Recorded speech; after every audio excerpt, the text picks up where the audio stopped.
Добар ден на госпоѓа Ангела Неновска-Крстевска, координатор на Средношколската академија за бизнис и администрација, или популарно познато како САБА, тоа е кратенката. Добро дојдовте во нашето студио. Денеска прочитав една информација која се однесува на еден проект, во суштина е конкурс за ученици од вашето училиште кои добро познаваат информатика и се друго. Најдобрите треба да заминат за Германија. Во детали да ни опишете што предвидувате со овој проект. Така, значи САБА, приватното средно училиште САБА од Скопје, Битола и Штипс, еве веќе неколку години наназад подготвува проекти кои што се од различни области и проекти поддржани од Европската комисија. Па така и оваа година, значи аплициравме проект од Erasmus Plus програмата, значи преку Националната агенција за европски програми и мобилност. Значи овој проект грант кој што го добивме оваа година е за проектот примена на информатичката технологија во автомобилската индустрија. Преку овој проект 10 ученици од САБА, од Скопје, Битола и Штип, значи во јануари треба да заминат на двонеделна обука во Лајпциг во Германија, каде што ќе поминат практична работа во компании од автомобилската индустрија, за да видат како практично се применува информатичката технологија, значи програми, софтвер, како се применуваат во автомобилите кои што ние секојдневно ги има што да видат. Да. Германија позната. Да, затоа и сме одбрале таа држава да ни биде партнер, за да може на вистинското место да ги видат вистинските. Што треба да сработат учениците или потенцијалните кандидатите, да. Ние во изминатиот период имавме конкурс, значи со потребните услови кои што треба да ги задоволат кандидатите кои што ќе се пријават, значи да бидат ученици во некој од нашите 3 училишта, да бидат од насока информатика, бидејќи треба да имаат барем некои основни познавања од информатиката и да знаат англиски јазик, бидејќи покрај тоа што обуката во Германија ќе биде на англиски јазик и се останато ќе видат таму, значи ќе научат. Ние, еве баш денеска ги правевме интервјуата со учениците кои што се пријавија од САБА од Штип, бидејќи се, значи кога 10 ученици меѓутоа се пријавија дупло повеќе, така да треба сега да направиме една селекција. Дополнителна селекција. Да. Кога говорам неограничено од која година се учениците? Да, прва, втора, трета и четврта. Важно е да добро владеат информатика. Да. И англиски јазик. Нормално, да. Да бидат солидни ученици, значи да бидат одлични ученици, да.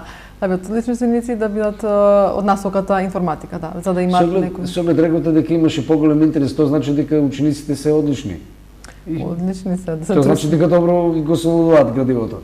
Се трудиме, значи да им се посвети вака САБА е училиште, прво е приватно училиште каде што учениците работат во мали групи од десетина ученици и програмата така е направена да оние ученици кои што ќе одберат на пример насока информатика покрај задолжителните предмети македонски, математика и англиски да учат предмети од областа на информатиката. Значи не учат предмети кои што не им се потребни за таа насока, туку уште од старт се почнуваат од основи на електротехника, Word, Excel, PowerPoint, програмирање и така натаму и програмата е, значи предметите се концентрирани, односно по 6 до 7 предмети учат годишно. Значи се концентрираат на тоа што навистина ги интересира и го учат тоа што навистина ги интересира. Се работи во мали групи, така да има време секој професор да му посвети подеднакво внимание на секој ученик, па затоа и се трудиме учениците колку што може да бидат посолидни и поуспешни. Рековте имаат по 7 предмети генералното, што значи дека се држите до базичните предмети, оние што се нужни за да функционира наставата. Кога говориме за наставата и за САБА, мора да ве прашам од кога започна малку историја да ги запознаеме нашите гледачи. САБА е формирано училиштето во 2007 година во Скопје. Значи овој септември започна да учи 9-та генерација ученици во САБА во Скопје. Од 2008 година се отвори САБА и во Битола, а од минатата година се отвори САБА во Штип. Значи така некако првата година кога почнавме во Скопје имаш интерес на ученици од Битола, Прилеп, Охрид, значи од тој дел на Македонија, затоа одлучивме веќе наредната година да формираме САБА и во Битола, каде што веќе 8 години учат ученици од Ресен, Демир Хисар, Прилеп, Битола, значи од тој дел на Македонија. а од лани и во Штип, каде што има од источниот дел на Македонија. Значи еве и сега имаме ученици не само од Штип, туку и од Провиштип, од Кочани, од Делчево, тука од околината. Да. И генерално задоволни сте тоа како тече развојната страна на Саба? Па да, еве после 8-9 години, значи задоволни сме со тоа што не само во Скопје, туку сме се прошириле и во Битола, после Битола и во Штип, значи прво на едната страна Македонија, па сега и на другата страна, така да има интерес и се надеваме на уште поголем успех нели и понатаму. Кога говориме за Саба, што е нужно да се каже како карактеристика, колку досега се искуството предпоставам од Скопје и од Битола заради во Штип, може би не е затворен цел циклус средношколски. Какви се ваши досегасни искуства во смисла на отколку ќе завршат учениците, што понатаму прават? Предпоставам дека водите некаква статистика за учениците од Саба. Да, година за година, значи сите ученици во четврта година успешно си положуваат матурата и се запишуваат на факултети, без разлика дали приватни или државни, дали во Македонија или во странство. Имаме ученици кои што добиле стипендии, еден ученик замена во Америка да студира, еден ученик во Холандија, еден во Љубљана, така да значи не само сакам да кажам дека имаме ученици кои што после завршувањето сите ученици се запишуваат на факултет и успешно си продолжуваат. Па еве веќе во Скопје имаме ученици кои што и факултетот го завршиле и постдипломски завршиле и еве веќе стигнале да работат. Колку вака кога говориме за училиштето кое е приватна собственост, меѓутоа ги применува она што се законски одредби за средно образование во Република Македонија, ако направите паралела меѓу овие јавните и приватните, што е предноста кај Саба? Предноста е тоа што учениците во Саба го учат тоа што навистина сакаат да го учат. Значи, ако некој ученик Саба е стручно училиште, каде што имаме 4 насоки: правен, економски, информатика и туризам. Во прва година тие ученици кои што сите ученици ги учат оние општо образовни задолжителни предмети, а веќе од втора година се делат по насоки. И сега го спомнав претходно дека учат 6 до 7 предмети годишно, може би вака звучи малку бидејќи во државните училишта имаат по 12, 13 па и повеќе. Па некаде 18. Да, во Саба тие 6 до 7 предмети се учат секој ден. Значи ученикот се концентрира на тие 6 предмети и се учат, значи буквално учениците имаат 5 часа неделно македонски, математика, англиски или некои од другите предмети и целта е најголемиот дел тоа што се учи да го научат додека се учениците на училиште, нели затоа и доаѓаат на училиште. Мали групи, 5 часа неделно, значи концентрирани на тоа што го учат, треба, значи затоа и тоа што треба да се научи се учи додека се на училиште. Нормално дома има домашни или проекти или се спремаат за тест, така да секој ученик и оној ученик кој што сака да учи бизнис, например, економски смер, учи од маркетинг, менеджмент, сметководство и така натаму, значи не учи биологија, хемија, физика, тие предмети што не би го интересирале, или тие што сака да учат информатика, ги учат информатичките предмети.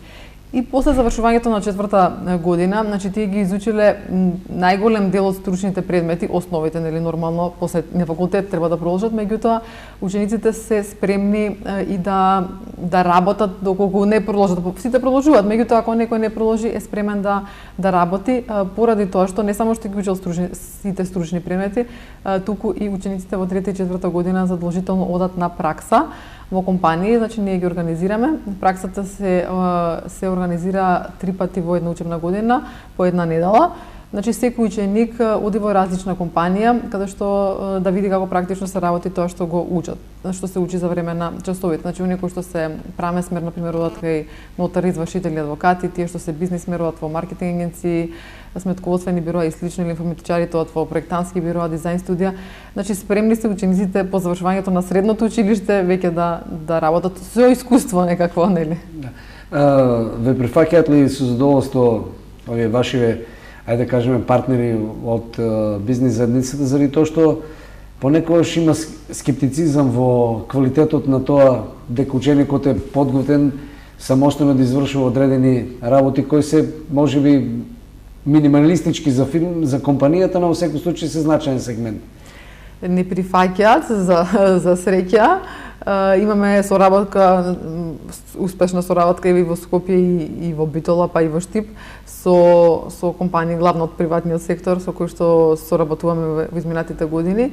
И дури некои од нив и самите виделе дека учениците, нормално секакви ученици имаат некој поинтересиран, некој помалку или некој го интересира една област. Затоа и праксата едната недела е во една фирма, последниот пат е во друго место, за да секој ученик да види кај би се пронашол да работи.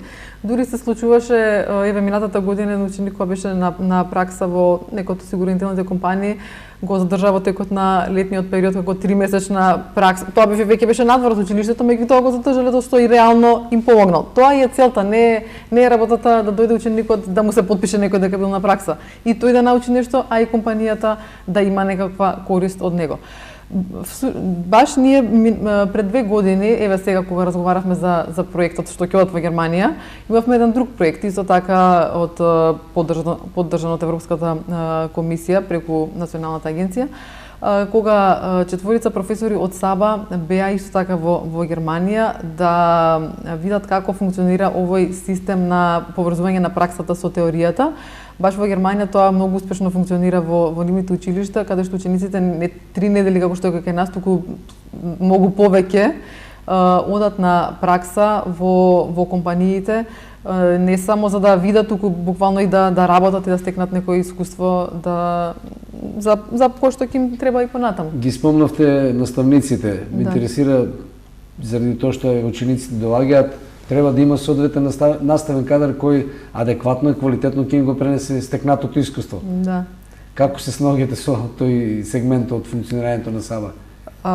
Имаме наши професори, значи кои што си ги бирам. Значи има професори кои што веќе работат со години во САБА, за Скопје и за Битола, можам да кажам, па и вишти по овие 2 години.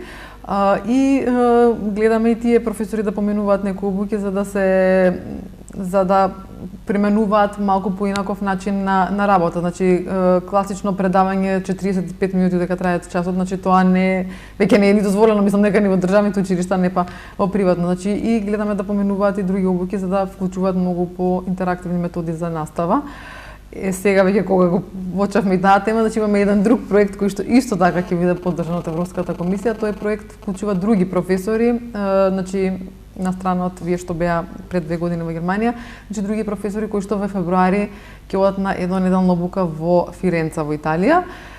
И таму ќе следат обука за тоа како да се примени информатичката технологија, компјутерите, програмите, разни програми, има многу можности да ги применат во секојдневната настава, во предавањата, дали со видеа, дали со некои PowerPoint презентации, за да ги направат часовите колку што може поинтересни за учениците и на учениците да им се доближи материјалот колку што може повеќе.